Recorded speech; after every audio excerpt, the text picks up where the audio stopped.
हरि ने भीषण हुंकार किया, अपना स्वरूप विस्तार किया, ढगमग ढगमग दिग्गज डोले, भगवान कुपित होकर बोले, जंजीर बड़ा कर बांध मुझे, हा हा दुर्योधन बांध मुझे।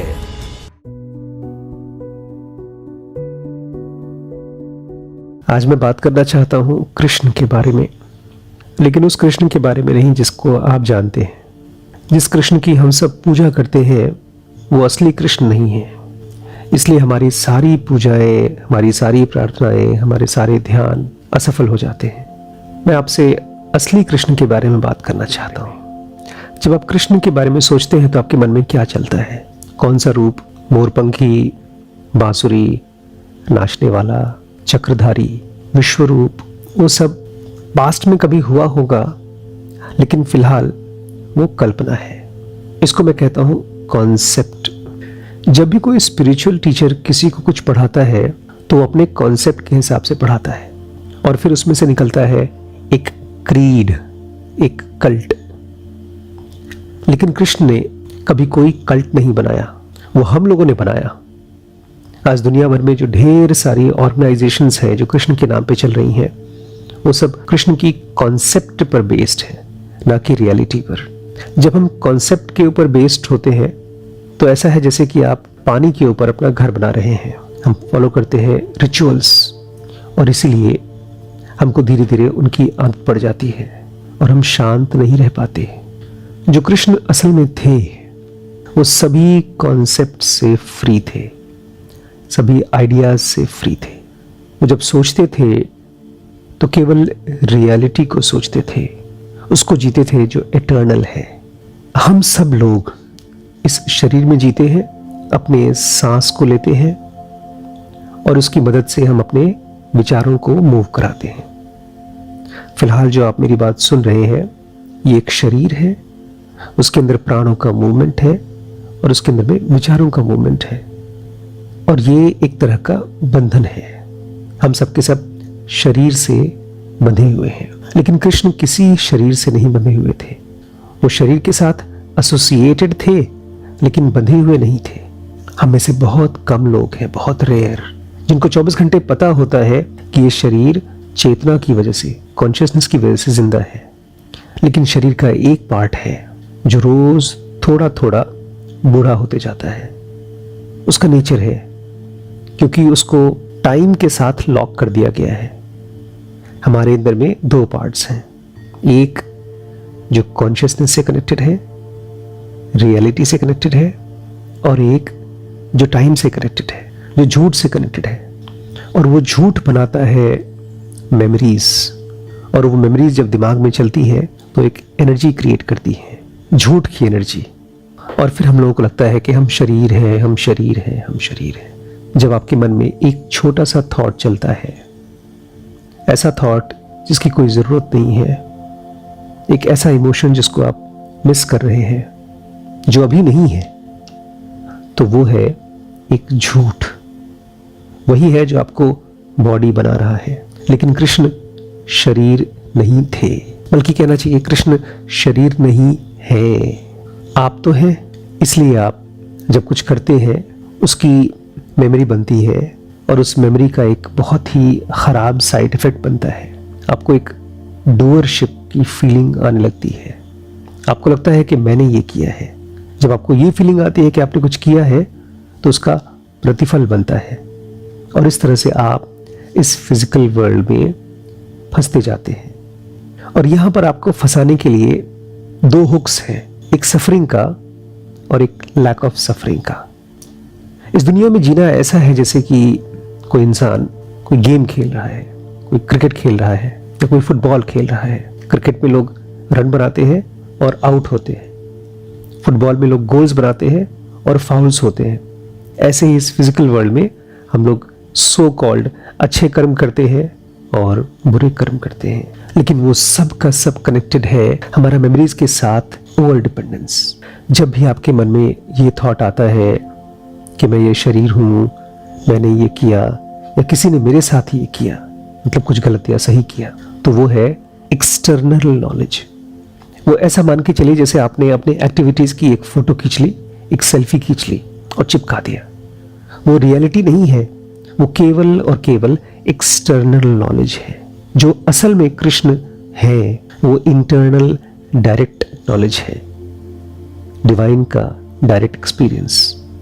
तो जब तक आप बाहर की चीज़ों को सोचेंगे, आपके अंदर से थॉट्स निकलेंगे, आपको लगेगा कि आप सही चीज़ें सोच रहे हैं, लेकिन वो है इग्नोरेंस, कंफ्यूजन। ये कैसे पता चलता है कोई चीज़ झूठ है? वो टेम्पररी है। इसलिए आप जो कुछ भी सोचते हैं वो स्टडी नहीं होता। आपकी अवेयरनेस कभी ऊंची होती है, कभी नीची होती है। जब तक आप केवल फिजिकल वर्ल्ड की तरफ अपना दिमाग रखेंगे, खाली अवेकनेस जिसको आप अभी जी रहे हैं, जब तक केवल इसी को जीते रहेंगे, आपको कभी भी वो शांति नहीं मिलेगी जिसको हम बोलते हैं lasting peace, everlasting piece.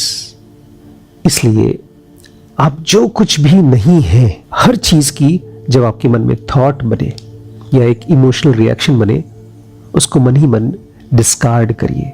बाहर कुछ नहीं करना। जो त्याग जिसकी बात करते हैं कृष्ण, वो बाहर कुछ भी करना नहीं, कोई एक्शन नहीं है उसमें। वो खाली मन के अंदर में एक तरह का रियलाइजेशन है कि ये मैं नहीं हूं।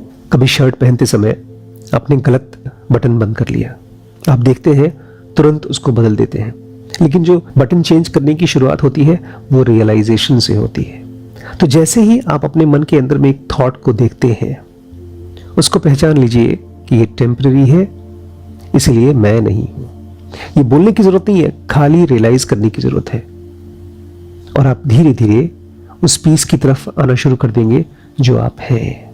हमें से ज्यादातर लोग शांत नहीं रह पाते क्योंकि अपनी मेमोरीज को रिवाइंड कर करके प्ले करते रहते हैं। गीता में जब अर्जुन ने अपने आप को रियलाइज कर लिया तो पता है उन्होंने क्या कहा? उन्होंने कृष्ण से कहा कि जब तक मेरे अंदर में ये कॉन्शियसनेस है, फिजिकल वर्ल्ड का कॉन्शियसनेस है, तब तक मैं केवल वही करूंगा जो आप कहेंगे। कृष्ण को कह रहे थे। और इसीलिए पूरी लड़ाई में जबकि वो अपने लोगों की जान ले रहे थे, फिर भी वो समाधि में थे। ये जब आप एक्सपीरियंस करेंगे तब जानेंगे कि एक बार आप अपने पीस के पास पहुंच जाते हैं, उसके बाद आप बिल्कुल डिस्टर्ब नहीं होते। चाहे दुनिया में कुछ भी हो जाए, आप रहते हैं अनडिटर्ड, अनडिस्टर्ब्ड। और जब आपने ये जान लिया, उसके बाद आपको कुछ भी जानने की जरूरत नहीं है। कृष्ण का परसेप्शन एकदम अलग था, हमसे और आपसे एकदम अलग। ऐसा लगता है जैसे कि शरीर के अंदर वो माइक्रोस्कोपिकली रहते थे। वो कहते हैं अर्जुन से, जिस चीज की वजह से तुम जिंदा हो वो तुम्हारी चेतना है, कॉन्शियसनेस है, और वो मेरा स्वरूप है, वो मेरा मैनिफेस्टेशन है। मतलब अर्जुन की कॉन्शियसनेस कृष्ण की मैनिफेस्टेशन है। और फिर कृष्ण कहते हैं उसको एक्सेप्ट करो, उसको अपना गुरु मानो और उसी की प्रार्थना करो, क्योंकि वही हर चीज को सस्टेन करती है। हमारे शरीर के अंदर में जो कॉन्शियसनेस है, जो माइक्रोस्कोपिक है, वही हर चीज को जिंदा रखती है, हर चीज को संभाले रखती है, और उसका कोई रूप नहीं है। और उसके बाद कृष्ण एक बहुत ही खास चीज बोलते हैं अपने बारे में। कहते हैं मैं मतलब कॉन्शियसनेस सेल्फ ल्यूमिनस हूं।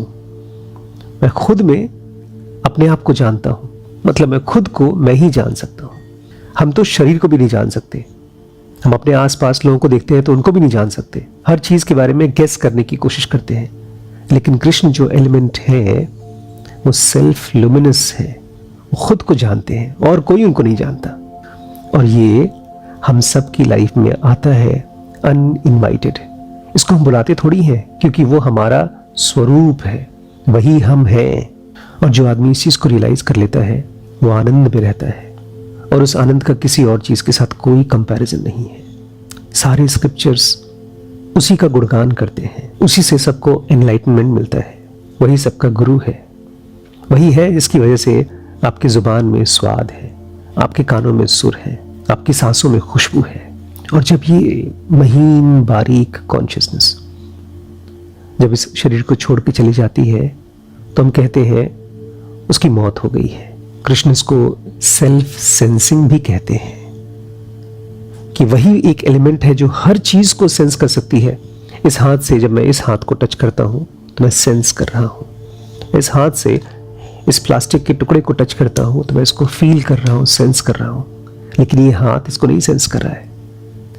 हमारे अंदर में एक कॉन्शियसनेस है जो हर चीज को सेंस करती है। वही है आपके अंदर में जिसकी वजह से आप अलाइव फील कर रहे हैं, और उसका ट्रू नेचर है ब्लिस, आनंद, और वो आपका गुरु है। उसके चरणों में जाना पड़ेगा आपको, वही सब कुछ जानने वाला है। क्योंकि जो सेल्फ सेंसिंग एलिमेंट जो कृष्ण है वो आपके पांचों तत्वों के पीछे है, इसको प्रिसीड करते हैं। मतलब उसमें से बनता है पांचों तत्व, आग, पानी, हवा, इन सब का क्रिएशन उसमें से ही आता है जो कृष्ण है। इसको इमेजिन करने की कोशिश मत करिए, क्योंकि आप आसमान को अपने विचारों में बांध नहीं सकते, बस उसको सरेंडर करिए। जब आप मेरे शब्दों को सुनेंगे, ध्यान से सुनेंगे, धीरे धीरे इसका मतलब आपके दिमाग में उतरना शुरू होगा, और फिर ये आपको मुक्त कर देगा। एक बार आपको मुक्ति मिल जाती है, उसके बाद आप जैसे जीना चाहें वैसे जिए। और एक लास्ट सजेशन दूंगा मैं आपको, अगर आपके आसपास कोई ऐसा है जो गलत इंसान को कृष्ण कह रहा है, शरीर को, रूप को, एक्टिविटी को कृष्ण कह रहा है, तो उससे बहस मत करिए, उनको रिएक्ट मत करिए। उनके अपने आइडियाज हैं, उनके अपने कॉन्सेप्ट्स हैं। जब उनका समय आएगा तो वो भी समझ जाएंगे। कृष्ण कोई रूप नहीं थे, इसलिए मैं चाहूँगा आंखें बंद करके या आंखें खोल के 24 घंटे अपने आप को महसूस करिए, अपने अंदर की कॉन्शियसनेस को। सबसे आसान तरीका है अपने सांस को फील करिए और अपने शरीर को फील करिए। दिन में 5, 10 या 15 बार, चाहे 5 ही सेकंड के लिए बस अपने आप को फील करिए। धीरे धीरे आप शरीर से अलग होना शुरू हो जाएंगे, और वही एंटिटी है कृष्ण। इसका कोई शुरुआत नहीं है और कोई अंत नहीं है। आज से 5000 साल पहले भी है और आज भी है।